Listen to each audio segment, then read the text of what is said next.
everyone, welcome back to my channel for a brand new mystery with Molly. If you are new around here, if you have never seen my face on your screen before, then hi, my name is Molly and I post true crime videos like this every single week. So if you think that is something that you might want to stick around for, then please do subscribe and don't forget to switch on the little notification bells that YouTube will let you know whenever I post a new video.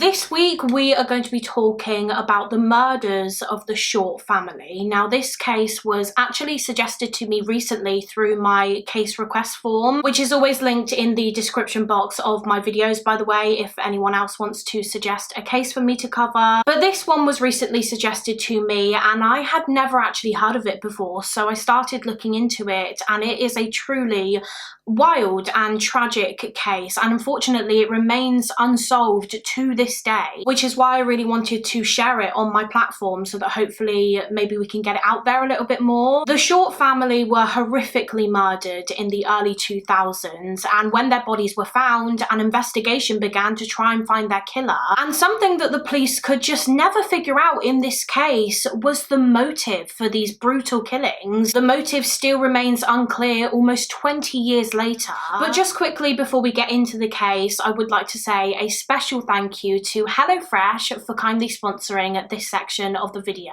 Now you guys know that I've been a huge fan of HelloFresh for such a long time now. I've been using their service for well over a year because they are just a godsend. They make cooking at home so much simpler. You just pick the meals that you want to try on their website and then your meal kit is delivered straight to your door. With HelloFresh, step-by-step recipes are super easy to follow, and because the ingredients are sent to you already pre-portioned, it means that you save so much prep time and of course saves you having to make a trip to the supermarket. They even offer quick and easy meal kits, meals that you can make in literally like 20 minutes if you find that you don't really have that much spare time in the evenings. But as well as that, they offer veggie meals, they have pescatarian meals and fit and wholesome meals too, which make it easier than ever for you to eat well without having to sacrifice flavour. And HelloFresh is also a sustainable brand. They're actually the first carbon neutral meal kit company and nearly all of their packaging is recyclable. I truly cannot recommend HelloFresh enough. Myself and my sister are the cooks in our household. We make dinner most evenings, and let me tell you, when we know that we've got a HelloFresh box coming,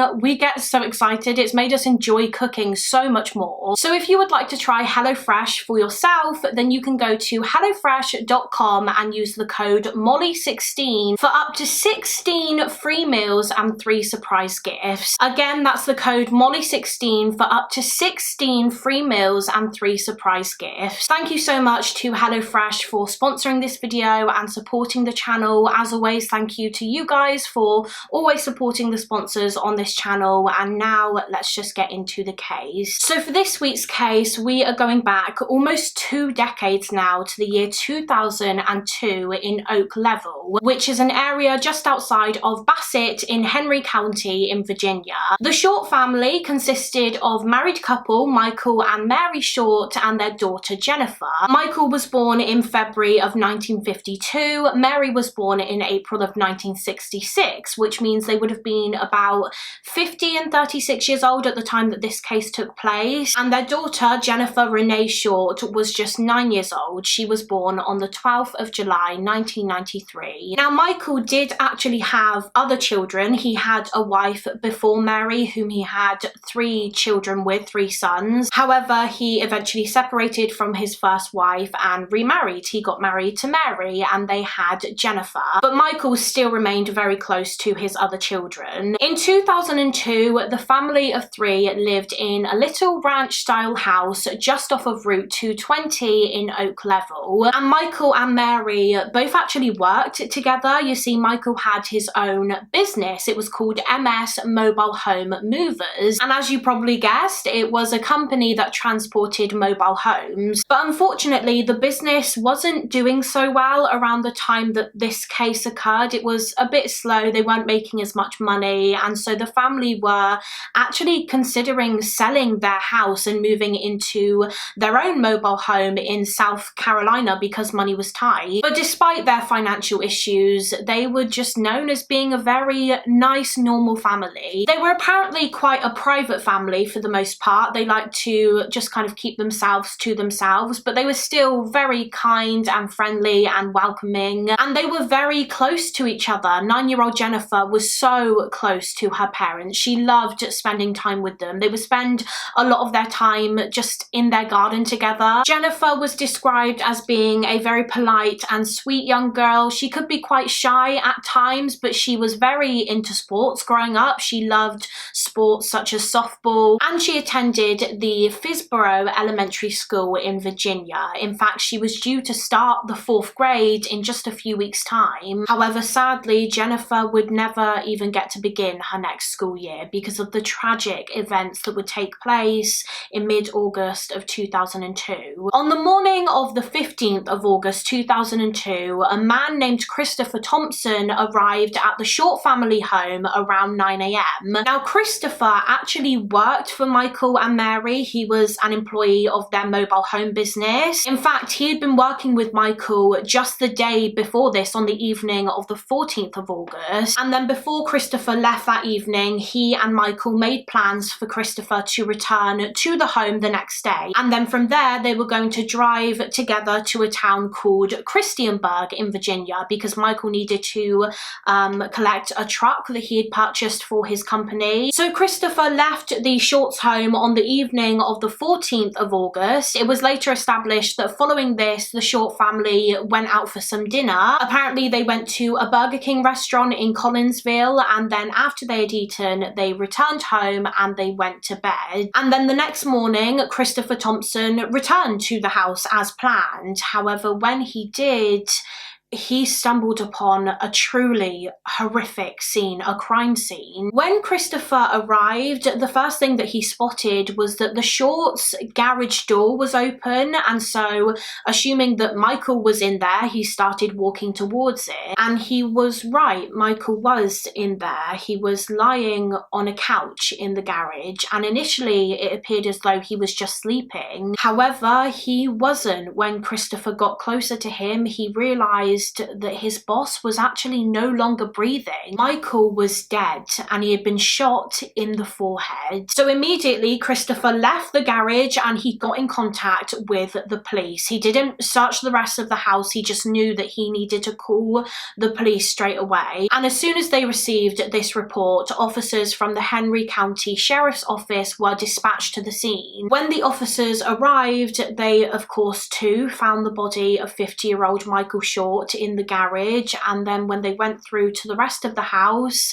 they found a second body. It was the body of Michael's wife, 36-year-old Mary Short. She was lying on her bed, she was under the duvet, she was fully clothed, and she too had a single gunshot wound in her head. That was her cause of death. Near the bodies, the police discovered 2 .22 caliber shell casings, and according to one source, they also found a rifle and a shotgun in the home, although I'm unsure if either of these were actually the murder weapon or if they belonged to the family, but they were collected as evidence, and it was actually established that Michael and Mary had probably both been killed as they were sleeping. They didn't even know that it was coming. There were no signs of any kind of struggle at the scene, and of course Mary was found in her bed and Michael was found lying on the couch in the garage. And apparently Michael would often sleep in the garage. Sometimes he would just accidentally fall asleep in there, and sometimes his snoring used to keep Mary awake at night, so he would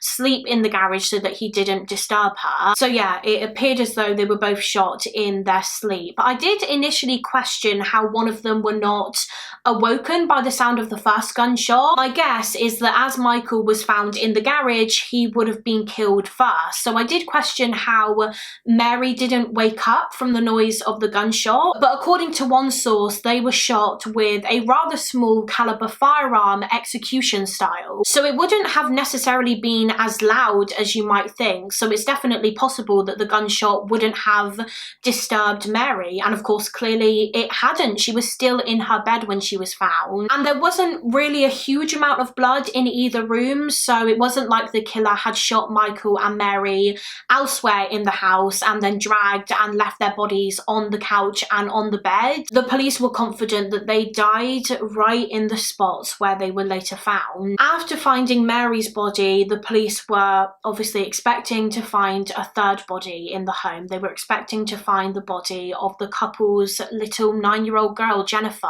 But to their surprise, Jennifer's bedroom was empty. She wasn't in there, nor was she found anywhere else in the home.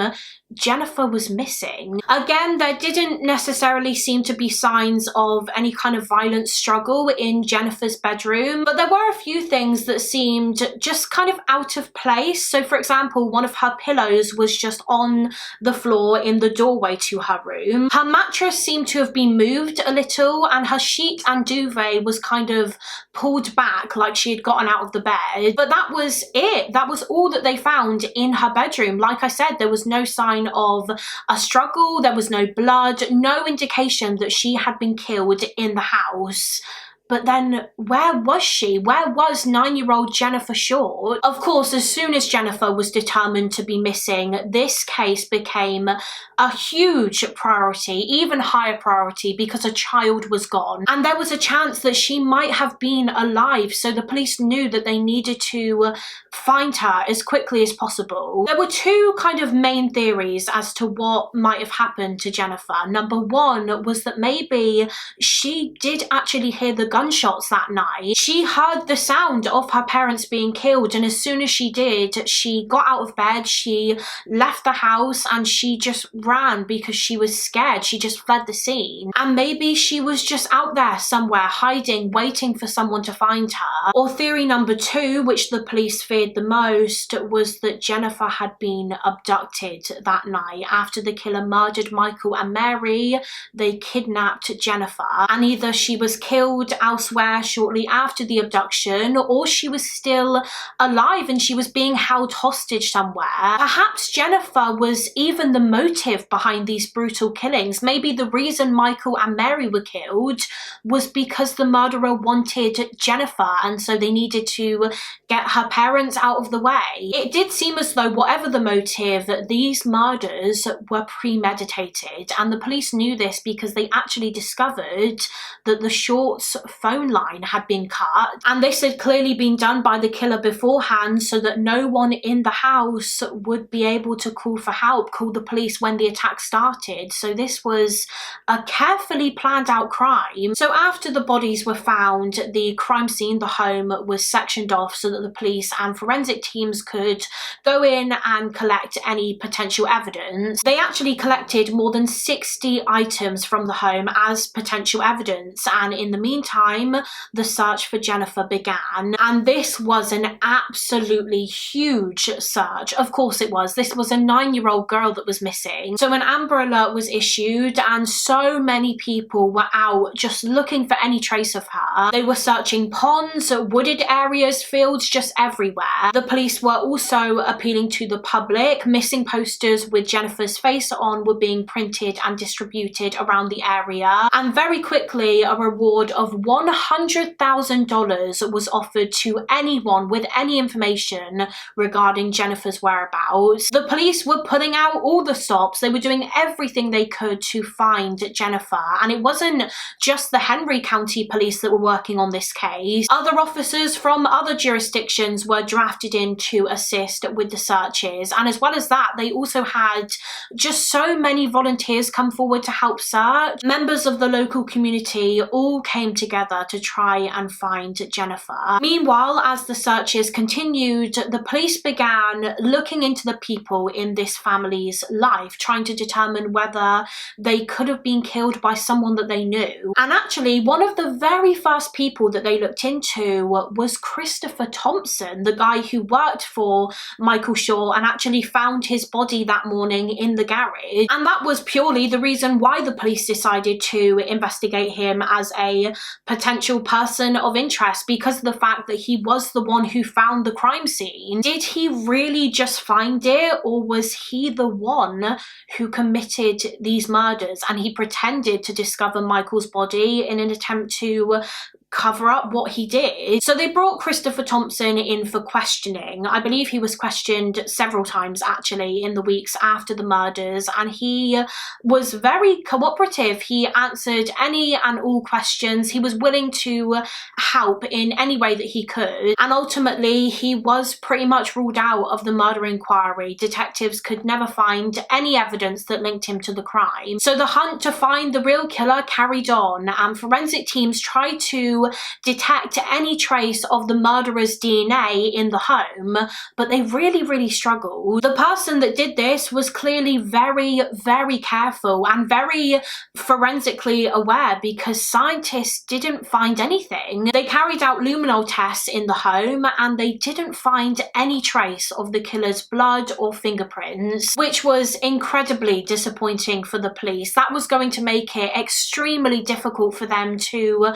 positively identify the murderer, because they didn't have their DNA to compare against any future suspects. So with the lack of forensic evidence, all they could do was carry on looking into the people that knew the Short family. Did they have any enemies, anyone that might have wanted to do this to them? Were the family involved in anything dodgy like drugs? Did they perhaps owe someone some money that they weren't able to pay back? Police looked into the possibility that maybe either Michael or Mary were cheating. They were having an affair and they were killed by a jealous lover. There was a rumour going around after the murders that Michael may not have actually been Jennifer's real dad, her biological father.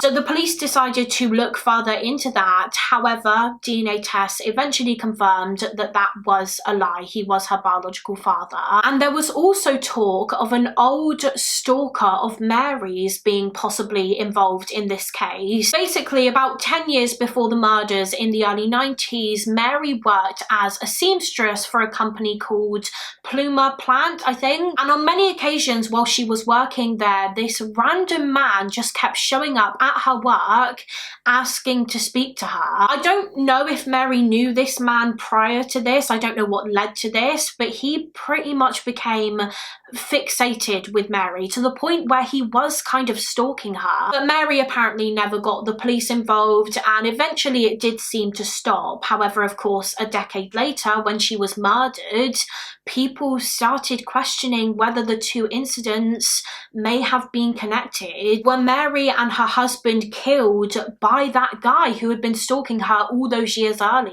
But from what I can gather, this theory was eventually ruled out of the investigation. Police didn't think that the two were linked, and there was nothing else that the police could find in this family's life and background that seemed strange and could have led to their murders. They didn't find anyone that really had any problems with them or grudges against them. As I said earlier on in the video, they really did seem like just a nice, normal family. As time went on, the search for 9-year-old Jennifer Short continued, but days and weeks passed and there was still absolutely no sign of her. And as the weeks went by, I think that people's hopes of finding her alive really just diminished. It was looking more and more likely that if they did find her, it would just be her body. She would be dead. And everyone's worst fears would be confirmed in September of 2002, just over a month after the murders and after Jennifer was last seen alive. It was the 25th of September 2002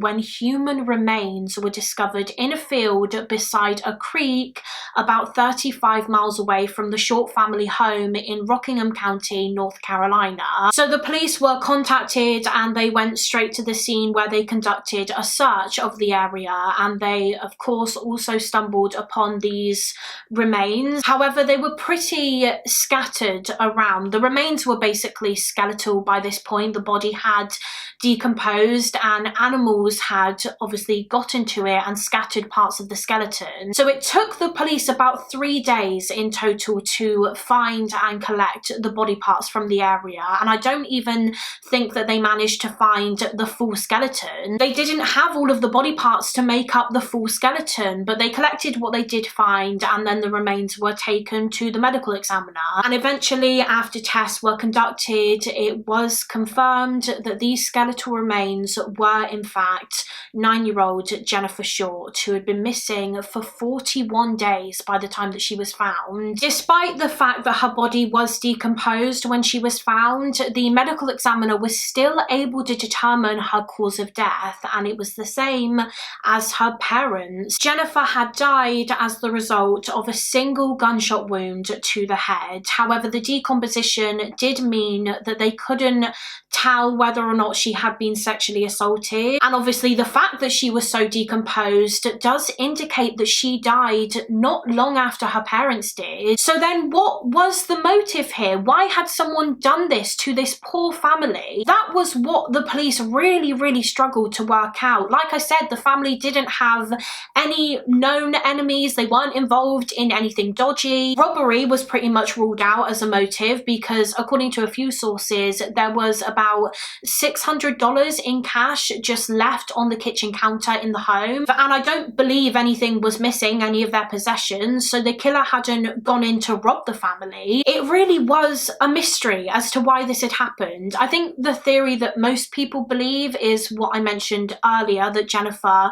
was probably the motive because of the fact that she was kidnapped. But then if the perpetrator just planned to kill her, why didn't they just do it in the home after they shot Michael and Mary? Why did they take Jennifer away? I would imagine that there was probably a sexual motive to the crime. Maybe the killer decided to shoot the parents, kidnap Jennifer, sexually assault her, and then kill her and get rid of her body. Following the discovery of Jennifer's remains, the murder inquiry obviously continued. The police continued looking into leads, taking statements, and investigating potential suspects, and eventually they did come across another person of interest in the case. His name was Garrison Bowman, or Gary Bowman. I believe he was in his 60s when this case took place, and he became a person of interest in the investigation for a few reasons. The main being, it's believed that he may have had a bit of an argument or dispute with Michael Short in the lead up to the murders. Basically, after speaking to Gary Bowman's landlord, the police discovered that just a couple of days before the crime, Bowman had told his landlord that he had paid a man in Virginia to move his mobile home. And he said that if the man didn't do it, if he didn't move his mobile home and he didn't return Gary's money, he would kill him. Now, it's not been confirmed that Gary was referring to Michael Short, but it is believed by many that he was. Obviously, Michael Short owned a company that transported mobile homes, and he was from Virginia. His landlord also told the police that I believe on the day of the murders, the 15th of August, he saw Gary Bowman in possession of a pistol. And a few sources also state that the landlord found a map that Gary Bowman owned. It was a map of Virginia, and on it, Bowman had circled or marked the area where the Short family lived. Bowman also lived only about a mile away from where Jennifer Short's remains were discovered, and the police found out that just the day after the murders were committed,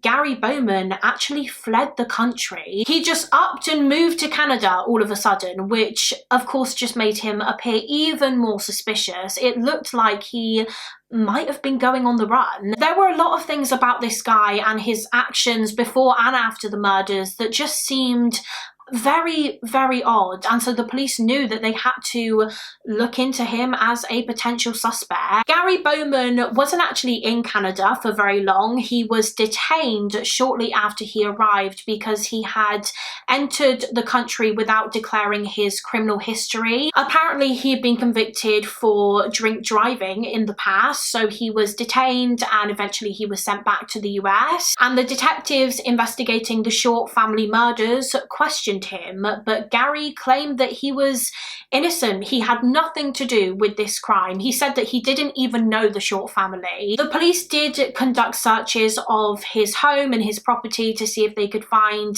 anything that related to the case, but they didn't. They never found any solid evidence that linked him to the crime. All they really had against him was circumstantial evidence, if you can even call it that, and so he could never be charged with the crime. And in 2007, about 5 years after the murders, detectives announced that he was no longer considered a suspect in the investigation. Now in 2009, so 7 years after the murders, the FBI, who by this point had become involved in this cold case, they actually released a composite sketch to the public. Now this composite sketch was of a potential suspect in the case. It was of a man that was apparently seen by witnesses in a truck near the Short family home around the time that the murders occurred, in the early hours of the morning on the 15th of August 2002. They described the man as having a weathered complexion, and they said that he was probably aged somewhere in his 40s. So with the help of these witnesses, this composite sketch was created and released to the public. And they also released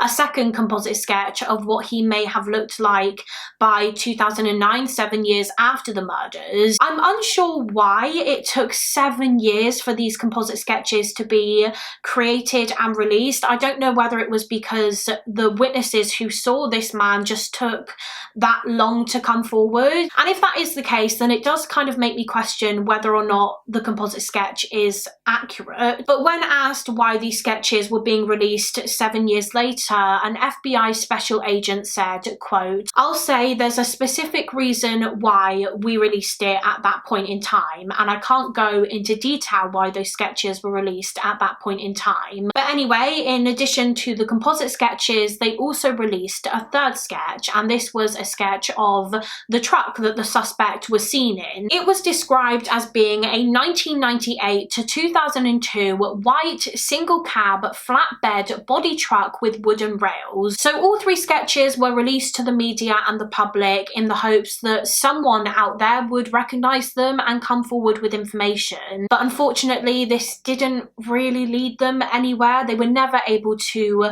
trace the truck, nor were they able to positively identify the man that was seen near the crime scene. To this day, they've never been able to identify him. They've never found the person that did this to the Short family. The case remains unsolved. Now, over the years, the police force investigating this case, the Henry County Sheriff's Office, have been heavily criticized, because in 2006 it was actually revealed that several officers from the sheriff's office had been indicted for corruption. An investigation found that many of the officers had basically conspired to sell items that they had taken away from criminals and people that had been arrested, such as guns and drugs, and then they lied on paperwork saying that the items had been destroyed. But of course they hadn't. They had been sold for a lot of money, and then the officers, I guess, kept that money. It was also determined that what they had been doing had played a major part in the rise of drug distribution and money laundering rings in the area, and this had been happening for a number of years, I believe since around like 1998 time. So at the end of the investigation, the officers involved were charged with dealing crack cocaine, marijuana and ketamine. And following this, people really started to question whether the corruption in the police force could have negatively impacted this case, since they had been doing all of this during the time of the Short family murders in 2002. Could it have meant that the investigation into the murders was flawed and not as thorough as it should have been because some of the officers involved were corrupt? But also people started thinking that maybe someone in the police department was actually involved in the murders, and other corrupt police officers were trying to cover it up for that person. Perhaps that's why very little evidence was found at the crime scene. Maybe evidence was found and the police destroyed it. Of course, this is all just speculation. There is no proof that this happened, but it's a theory that I came across during my research. And obviously, after all of this was found out, after the officers involved were charged, the Short family case was handed over to other officials. But unfortunately, they've had no luck in solving this case either. The police have said that the evidence they do have, evidence that they collected from the crime scene, is being tested often with advancements in forensic technology to see if they can detect any traces of the offender's DNA, but so far, unfortunately, they've had no luck, and the case remains open to this day, almost 2 decades later. It was actually reopened just last year in 2021. A multi-agency task force was assembled to review it, so investigators are still looking into it and following up on tips and leads. I believe there is still a reward being offered for information regarding the identity of the killer. So of course, I will leave some contact details in the description box in case anyone watching this has any information about these murders that they want to pass on to the police. But actually, that is not where this case ends. A very, very unexpected twist happened in 2019 when the fire department were dispatched to the house where the Short family used to live and were killed in. Now, after the Short family were murdered, their home was put up for sale and it was sold to someone who apparently planned to renovate it, although for whatever reason they didn't seem to follow through with that. I don't believe much work was really done to it and no one really lived in it. For the most part, it was just empty for all those years after the murders, and it was vacant in 2019, which is why it was such a huge shock when all of a sudden a fire started in the home. Firefighters were called to the scene in the early hours of the morning on the 20th of February 2019, and literally the entire house was just engulfed by flames. So it took quite a few hours for firefighters to actually get it under control and put it out, and sadly when they did, I mean, it was too late. The house was just completely destroyed, and what's insane is that the police don't even know how the fire started. Fire marshals were unable to determine what caused it. There was no power on in the home at the time because obviously no one was living in it, so it couldn't have been caused by a problem with the electrics. According to sources, investigators did find a gas can near the scene, so they collected that as evidence, but they couldn't determine whether or not it was used to set the fire. They say that they genuinely have no idea how it happened. They don't know if it was just an accident or if maybe it was arson. Someone intentionally started it. Some people have theorized that maybe if it was arson, the person who did it was the killer. For some reason, they decided to return to the house all those years later to burn it to the ground. It's mad, isn't it, that we just don't know how the fire started. I came across a quote from the sister of Michael Short. Her name is Carolyn, and she said to a local news station, "How does a house catch on fire? We didn't have a storm, there was no electricity in the house for months. They've cleaned it up so quickly, so it seems to me that something is trying to be hid." I get the impression from that Carolyn seems to think that maybe the police are perhaps not being 100% honest about the fire. Maybe there is still some police corruption going on there. But yeah, that is it for this case. A bit of a strange note to end on, but I really want to hear what you guys think about this case in the comments. Obviously, this case is still unsolved to this day, so like I mentioned earlier, I will be leaving some contact details in the description box of this video in case anyone watching this has any information that might be relevant to the investigation. But yeah, do let me know your thoughts and opinions in the comments. Also let me know of any other cases that you would like to see me cover on this channel. Thank you all so much for watching. Please do give this video a thumbs up and subscribe if you haven't already, and I will see you again next week for another mystery with Molly. Bye!